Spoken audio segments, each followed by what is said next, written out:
It's time to pick a side. The border war is on the air with BG and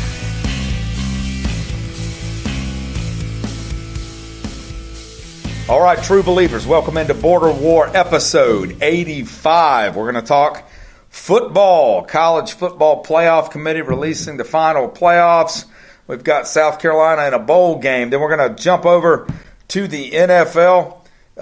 We will talk about the incredibly dangerous job of playing quarterback for the Washington Redskins and how the Dallas Cowboys, despite being no talent and losers, have backed their way into an NFC least division title. Before we get started, though, we want to mention Stadium Scene TV, our most generous sponsors who are always great about retweeting our show every week. Go check out those guys. You can listen to us elsewhere on Spreaker, Spotify, Google Podcast, Apple Podcast, Great Podcast, Watermelon Podcast. Tune in. What was that? I don't know, man. I still have no idea what's going on with the grapes and the watermelons, but it has taken over Twitter.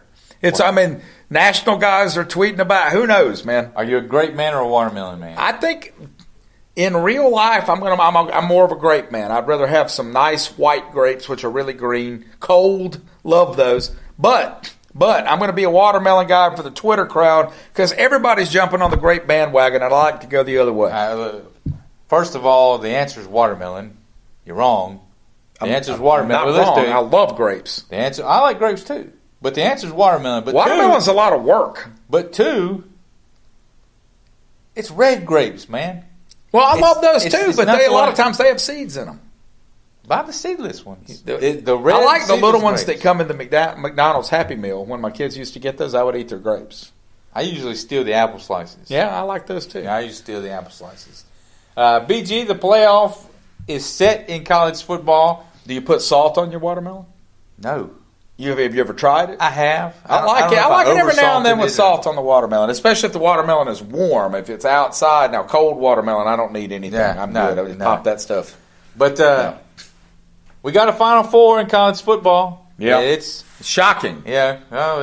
We didn't see any of these teams rocked the college football world. You got Alabama and Oklahoma, Notre Dame and Clemson on the other side. So I guess the question that has been bandied about for several days now. The border war take on Georgia, right? Did the committee get this one right? Personally, with the schedule they played, I think that Notre Dame does not belong in this playoff. Can you make a case for not putting Notre Dame in the playoff? I think you just tell them try harder next time, man. Their schedule, they played one good team. They played one good team. They almost, they struggled to beat Vanderbilt at home. And here's the thing, we're not even doing picks this week, are we? We got picks. Yeah, you did send me picks. Well, I'll just go ahead and give this one away. Clemson's going to beat them by 30 points. This game is going to be a joke. And Clemson is good, but Notre Dame is not. Okay. That's what gets me, man. They're in the college football playoff. They're not a good football team. They're an okay football team. They did the thing, man, when I played PlayStation 2 football, I used to play with Notre Dame because you could schedule Norfolk State 9 times and end up ranked. Listen, I told you before the year started, Notre Dame is going to be undefeated. They're going to the playoff. Their schedule, before the year started, you looked at the schedule, and it wasn't the most challenging, probably wasn't the most challenging schedule they've ever had. But before the season, they probably had 5 or 6 ranked teams on it. Now, teams like Virginia Tech didn't live up to the hype. Stanford is okay. So maybe at the end of it, maybe it wasn't as challenging as you would have thought at the beginning of the year. But there is no argument for not putting Notre Dame in. They did exactly. They don't play in a conference. They don't have a conference championship game. The only way that they can get in is by going undefeated. Because they don't get that mulligan of a championship game to try and make up for a loss earlier in the year like we've seen with Oklahoma.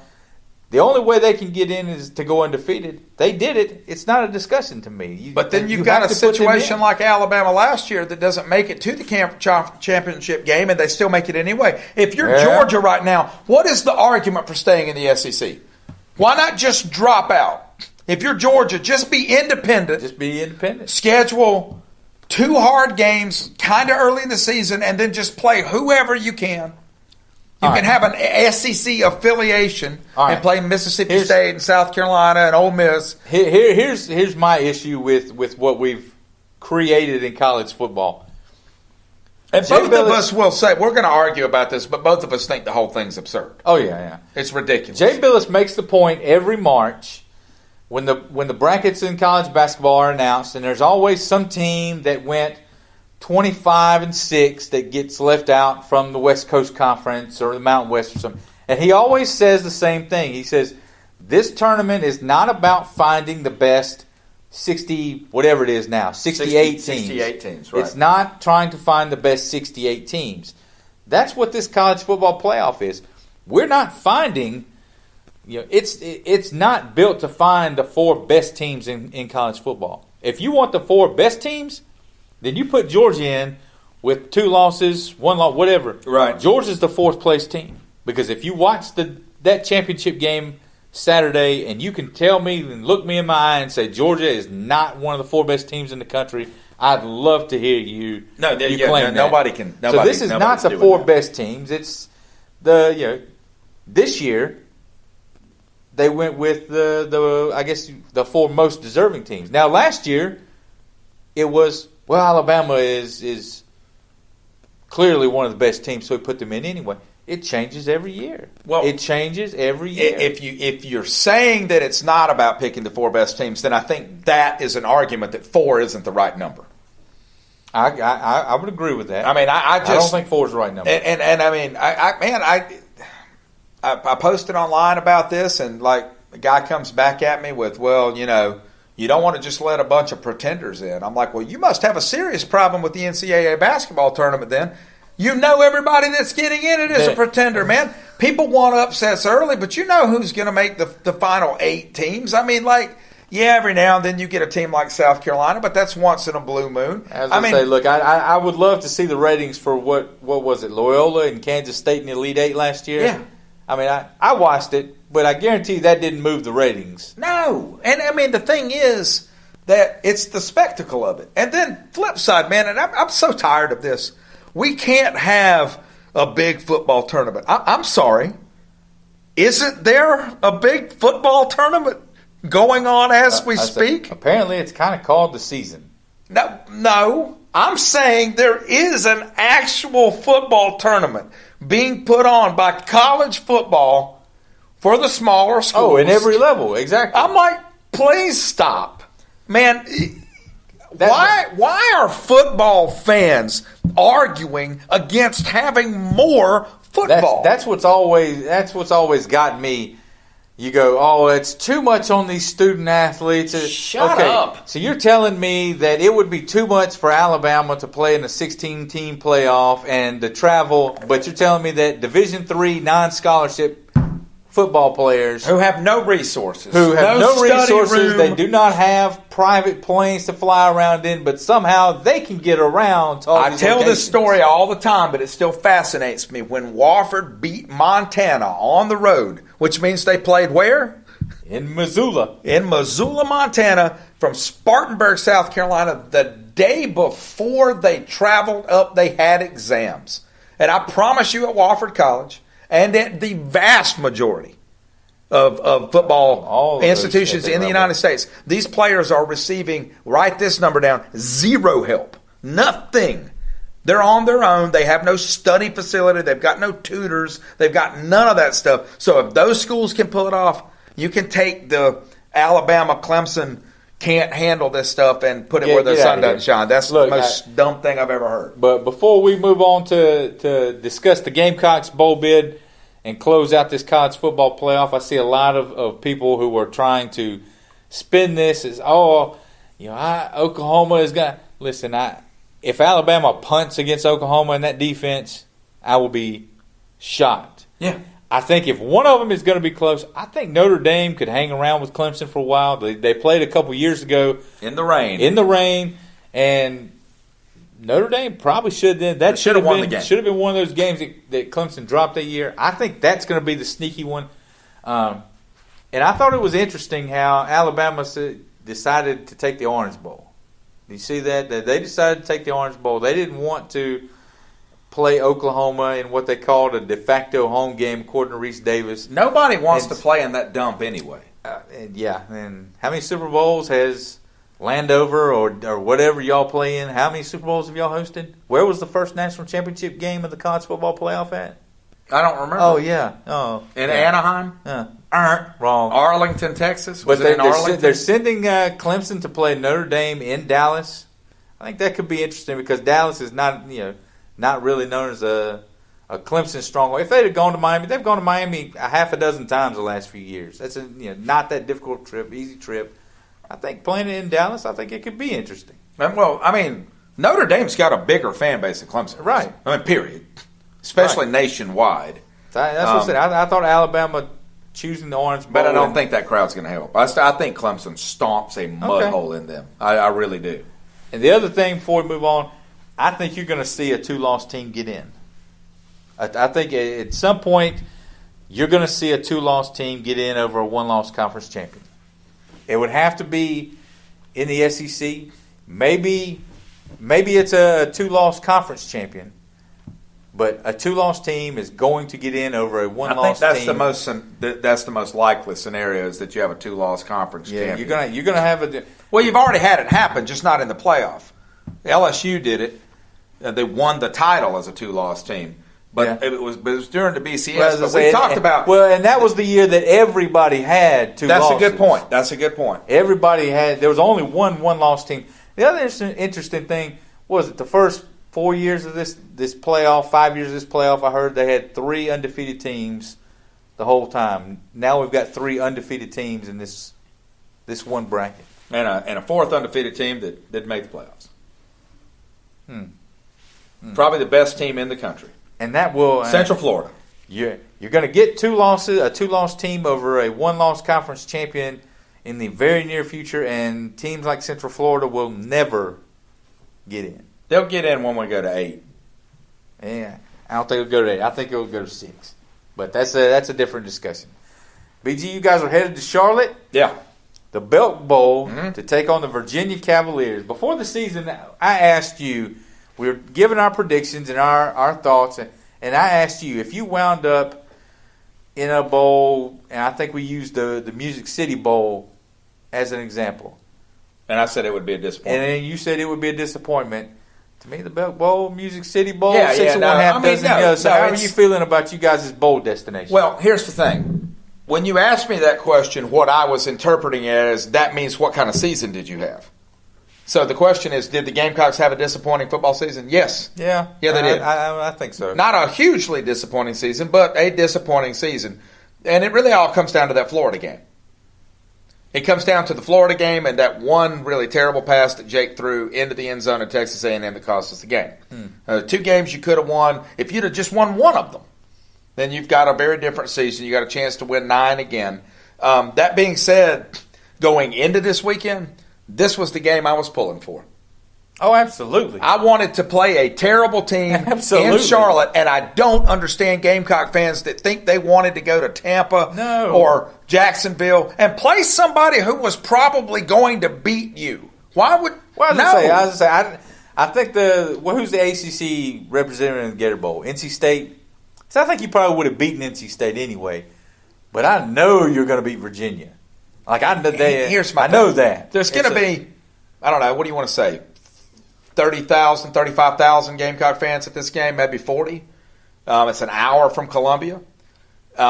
First time ever in the Belk Bowl, which is kind of hard to believe. Yeah, it is kind of hard. I've always thought they seemed like a really obvious pick. Well, really, in most of the years since it's been played, I mean, I'm not trying to be funny. South Carolina was either way better than this or not good enough to be in a bowl at all. Those were the 2 things that have happened during the Belk Bowl period. A long time, but anyway. So, no, I think it's a great matchup. I think that Debo not playing, I hate it for him. Like you said before the show started, what an awful send-off for him in front of 1,200 fans in freezing cold rain. 1,200, that's being awfully generous, on championship on championship weekend when clearly was no interest in that game. But for that to be his last home game is a little depressing. If I was him, I would have thought about sitting that one out. Zach Bailey's the guy you really need to feel bad for. Breaks his leg in meaningless minutes. Yeah. I think because Muschamp was guilty of a little of the same stuff I accused Dabo of the week before. I think he was worried about his press clippings, man. I think he was trying to score some more points. I think he did not want the narrative of that game to be Muschamp's offense locked up in the second half and couldn't score. It rained sideways from start to finish. There was not one player on that field in the middle of the third quarter who even cared that a game was going on. Man, if South Carolina, if I'm Will Muschamp and that game ends 3-0, 2-0 in that kind of weather, I'm taking that and getting the heck out of town with that. In front of that crowd and that kind of weather, I'm getting out of town with that. What's your thought on guys skipping bowl games in particular? Because now you've got one. Guy with his injury history in a game that is literally the definition of meaningless, I'm fine with it. If we were playing for an SEC title, national title, like Clemson's doing, and Hunter Renfrow or somebody like that wanted to sit out, I'd have a little bit more issue with it. But in the long run, when it comes right down to it, I may have an emotional issue with it. I'm not going to come out and say anything about it or post that I have an issue with it because I get it. And I know the flip side of this. I know what happens when these guys get hurt.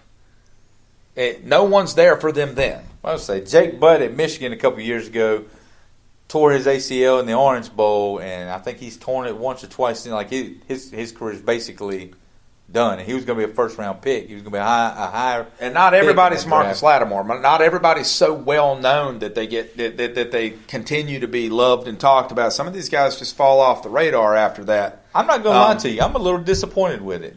I don't like the. I get it. I get the whole not wanting to. I am too. But I'm pretty disappointed about it because especially if I'm a fan and I've got a family and it's over Christmas vacation, the kids are out of school, and say you're playing a bowl game in Florida. It's not Charlotte where it's an hour. I'll be honest. I mean, when I was looking at the ticket prices and I remembered that Debo wasn't playing, I was like, oh yeah. Well, that's what I'm saying. And you're talking about a game, and from where we are, it's an hour up the road. What if I'm making a whole trip out of this? Oh sure.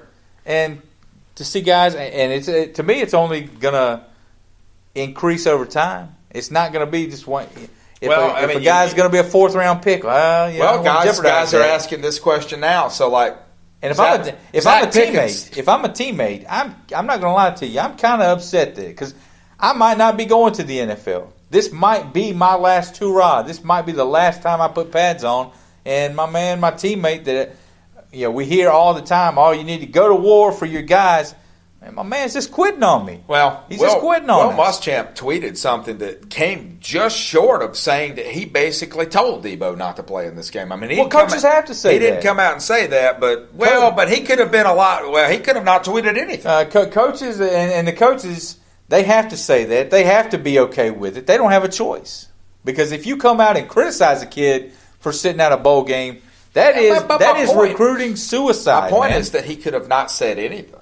I mean, Muschamp's not good at not saying anything. You have to come out and support. If a guy decides to do that, you have to come out and make sure you get the narrative out there that you're okay with it. I just think the thing we need to try to remember is that this is not a sport for guys like Debo.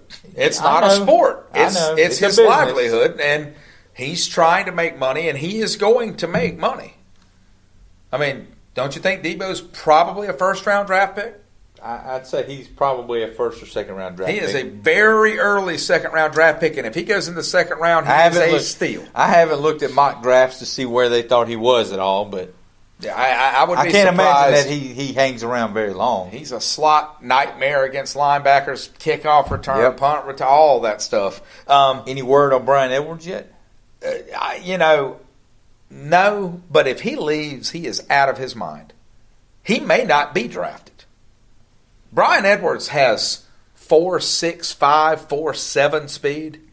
He's a big guy. All of a sudden, people want to compare him to Alshon Jeffrey. Alshon Jeffrey's hands are made out of Velcro. Alshon Jeffrey caught everything within a 6-mile radius of him. Edwards has hands of stone half the time. Now, Do I think he can come back and have a monster senior year? Yeah.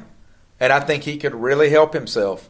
Brian Edwards, if he leaves, he's listening to the wrong people. Either that or he took a shoe deal and he's trying to run from town like P.J. Dozier. I don't know. Yeah. Yeah, well, you actually have sound effects, and you're doing stuff with your mouth. It's too late now. It's too late now. Make up your mind which laptop. I have to do everything on this show. I've got 5 computers in front of me. Look, I've got 2 iPads and 3 phones. What do you want me to do? I am the talent. You're the background guy. That's how it works. Well, that's not what the fans think. Oh, really? Yeah. Okay. I've been contacted by several folks. I've actually had 4 offers to start my own show, and not without BG. I'm like, we don't want BG. I'm like, well, then I'm not coming. You don't really want the TanMan then. Oh, okay. It is what it is. NFL side, BG, we've got 4 weeks left. No, we're not talking any NFL football, man. I don't know. Let's just. We've got. We did not cover the Belk Bowl well enough. I think we've got a month. We need to talk about Virginia's special teams. We've got a month. I'm sure at some point that'll come up. But the NFL right now, I don't know what. No, I kind of do know what happened. Redskins in the driver's seat a few weeks ago. They are now done. Yeah. The Cowboys and the Eagles with a big matchup this week. But when you look over these standings, who jumps out at you that has got to be feeling really good about where they are, and who do you think probably needs to tie up some loose ends before playoff time rolls around? We're talking about the whole league? Just the whole league. Yeah, we'll start off with the whole league, just kind of in general. I think the Texans are in really good shape, the way they're playing football right now. I'll be honest with you. I really did think – I thought New Orleans would beat you guys pretty handily. That surprised me. I didn't see anybody giving them the kind of problems you guys gave them on offense, and that made me take a step back from them a little bit because I really thought New Orleans was about to cruise into Drew Brees walking away with a Super Bowl trophy on his home turf. I'm still not sure that doesn't happen. I'm not going to overreact to the Saints on that. But it's late in the season, man, and they were rolling. So I'm going to give y'all props for that and thank God you had defense. We had because you sure had no offense. Yeah, we had a good night. We had a good game plan, but I think that was more of the Cowboys playing their top game and the Saints probably bringing their C game. Yeah. No, I'm certainly not. Green Bay's not in good shape. I don't think Green Bay's going to do anything. I think the Green Bay Packers are done. I think 4-7-1. I think the Packers are done, especially when you look at the playoff spots. I'm going to go out on a limb and say that whole division is sort of done. The Vikings are obviously kind of paper tigers, and I'll be honest, that was a really bad loss the Bears had a couple of weeks ago. That shouldn't happen. I mean, they're still a young team sort of learning, so I think you're going to see that. Look, everybody's ready to hand the thing to the Bears. They're only a game and a half up on Minnesota right now. I think they get the Vikings again last week of the season. What I'm saying, I think, is the same thing I'm saying when I thought we might win the East, is that it's not going to matter. Yeah. None of these teams are playoff contenders. I'm going to tell you, the team that I think is sitting in really good shape right now is the LA Chargers. What have I been telling you all year, man? You called it at the beginning of the year. You were on the Chargers. But you look at Kansas City, they're a game behind the Chiefs right now. You've seen some cracks in that Kansas City armor. Yeah. Their defense is awful. The defense is not good. And then you have a game where Pat's just a little off. Well, and then you throw in the fact that you just cut your best player or one of your 2 best players on the team. You cut him. He's gone. All of a sudden, and there goes the balance on your offense. And now they've got some internal drama there with that going on, and the cherry on the top is the fact that Andy Reid always just seems to find a way to peter out at the end of the season. Yeah. So if I'm the Chargers, I'm loving where I'm at right now. Well, and you've got a veteran quarterback, right? And I mean, we've talked about this before, but is there a player in the NFL who deserves to win a Super Bowl more than Phillip Rivers? I mean, he is the most underrated player in the league every year. It's the West Coast. It's the West Coast thing, man. No, I think some of it is that. I think a lot of it's him being out there on the West Coast for his whole career.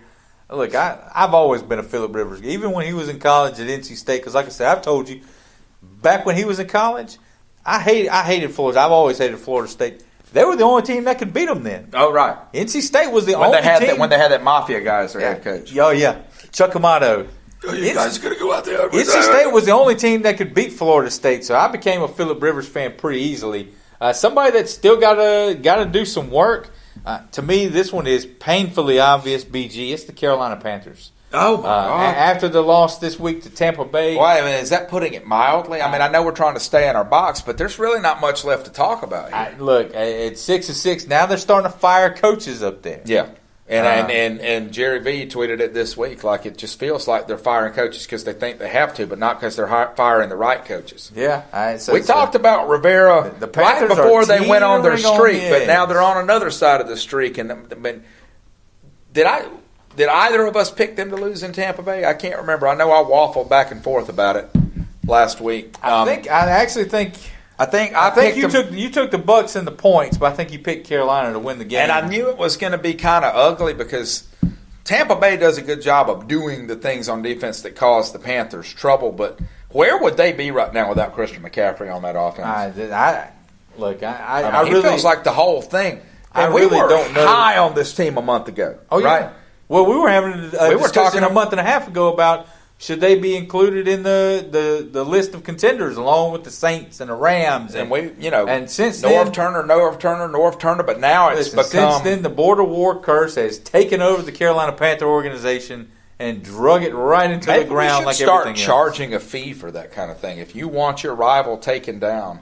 It hasn't worked on Clemson though. I've been pumping them up for 4 years now, and seems to have had no effect. Which is really the only reason I've been doing it.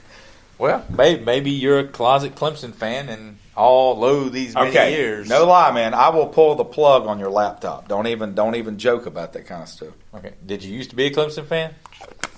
30 years ago. For all of our... You really want to air that out on here? I'm just asking a question. 30 years ago. 30 years ago 33 years ago. 33 years ago what? What do you mean? What was happening 33 years ago?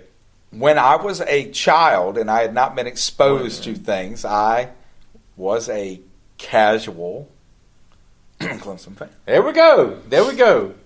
You're at me. Listen, people might not even listen to us anymore now. I was also, while we're being, you want to just go whole hog on this? Sure. Well, I was also a Cowboys fan. There we go. When I was a small child. You wanted sound effects? Well, that's what you came up.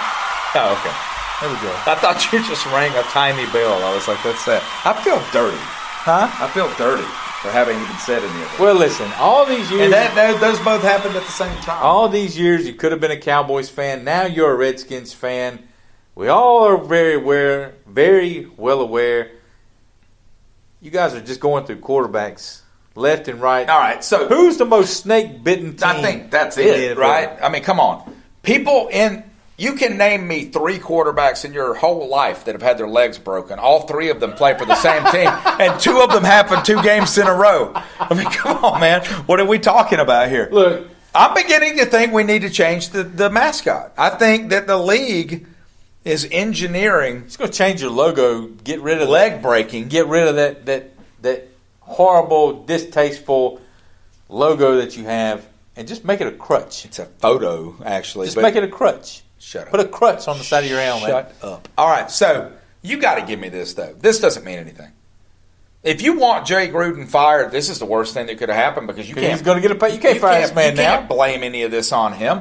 I don't know. I mean, I think it does show you how shallow quarterback talent is in this league right now. I mean, you had a palpable starter in Alex Smith. I mean, he was serviceable. He was serviceable. And that was the best you could do, man, when he went down. Now, you're hearing names come out now to back up Sanchez that are just like... It is. And you saw that he had another butt fumble, right? I mean, he recovered it from underneath his own butt this time, but you had another butt fumble. I think I saw today they're going to sign Josh Johnson. Josh Johnson is a nobody. Well, I mean, he's not going to play unless Mark Sanchez he'll probably break his leg too. Listen, you want me to tell you how to fix the Redskins? Oh, I wish you would. You want me to tell you how to do this? Yes, right? Please, sir. You've already claimed... Share us your wisdom. Listen, you've already claimed Reuben Foster, right? You got a lot of bad PR, If I'm the Redskins, you got a running back who's 72 years old. If I'm the Redskins, I'm going out. I'm signing Kareem Hunt, and then I'm going to go and you going to change the mascot to something really bad. A fist. We'll put a crutch on one side of the helmet and a fist on the other. I'm going to sign Kareem Hunt, and then they need to go out and sign Colin Kaepernick. And so all the bad press that you get from Hunt and Reuben Foster, then that gets offset by bringing in Kaepernick, and you can just.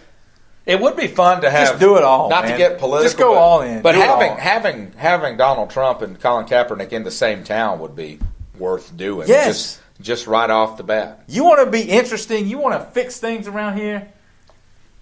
Go sign those two guys. In all seriousness, though, like that signing to me, talk about boneheaded. I mean, you guys have no room to talk because you had Greg Hardy on the team. Oh, we'll sign anybody, but we're not talking about us. But my point being is, like, and the thing is, this is what's crazy. All right, the investigation is going to find him guilty.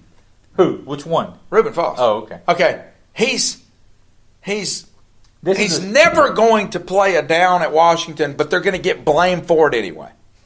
Like, you voluntarily took on all this mess.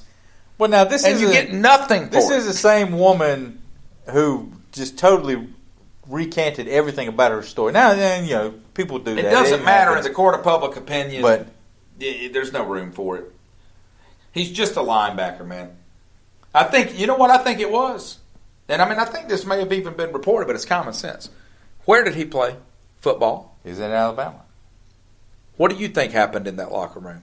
Why do you think they went after him? Well, they've got 9 Alabama because guys those on guys the team went already. to Jay Gruden and said, listen, that ain't him. He didn't do that stuff. We need to get this guy. We want this whole team. You need to go sign Kareem Hunt's what you need to do.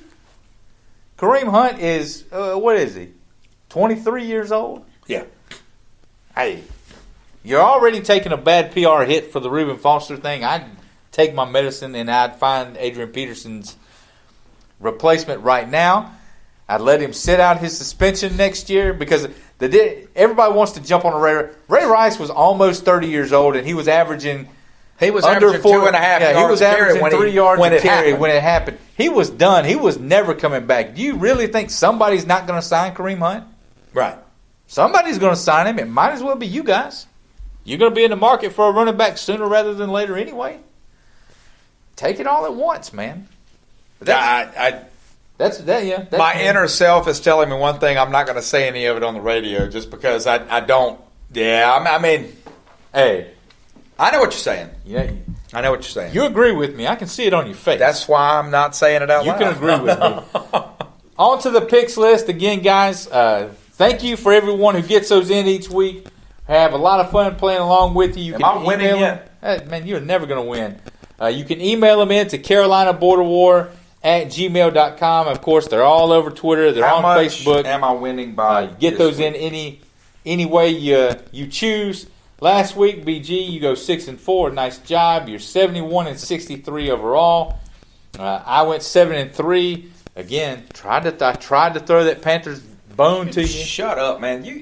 I'm 76-58 you're talking about on the Frank year. Martin's act wearing thin. Your act is wearing thin. Well, how about that? Well, how about this? The difference between me and Frank Martin is I'm actually winning stuff. Frank Martin is losing. You're winning nothing. I'm winning at life. I'm winning things. Frank Martin wins nothing. Nothing. What? I just picture suddenly like him standing outside the door as soon as you say that. And both of us Frank. clear out of here as fast as we can. One college game on the slate this week. It's a fun one every year. Army and Navy. Army is very good this year. Navy is not. What's Army's mascot? The Black Knights. The Black Knights. They are 7-point favorites in this one, BG. I'm going to take Army. But I've talked about it before. Navy grads in my family. My late father-in-law was a Navy grad, but I can't do it this time. He is wagging his finger from above at you on this one. No question. I mean, if he had an extra piece of pepperoni pizza, it was to beat Army. That's what everything was for. I mean, you want to talk about a rivalry that never stops, that's that one, Army-Navy. But, Army wins this one by a couple of touchdowns at least. Hey, give me Navy in the points. Really? I'll take Navy in the points on this one. Just just to be contrarian. You like that word? Well, I like any word. I know all the that's words. More than one syllable. I know all the words, just like I know all the maths.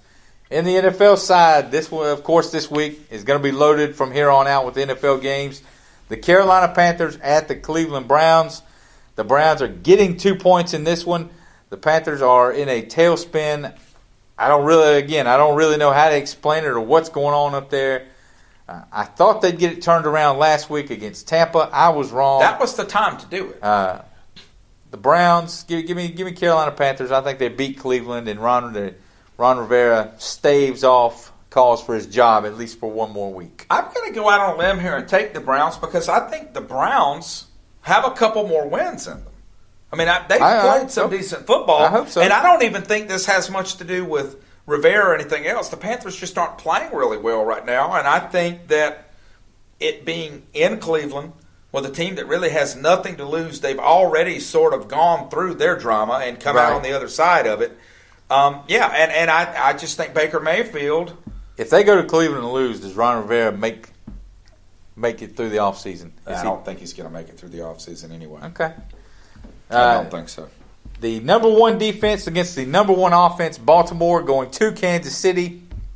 The Chiefs, 7-point favorites in this one. Are you going to take the Ravens and 7 points against the Chiefs? No, I'm not.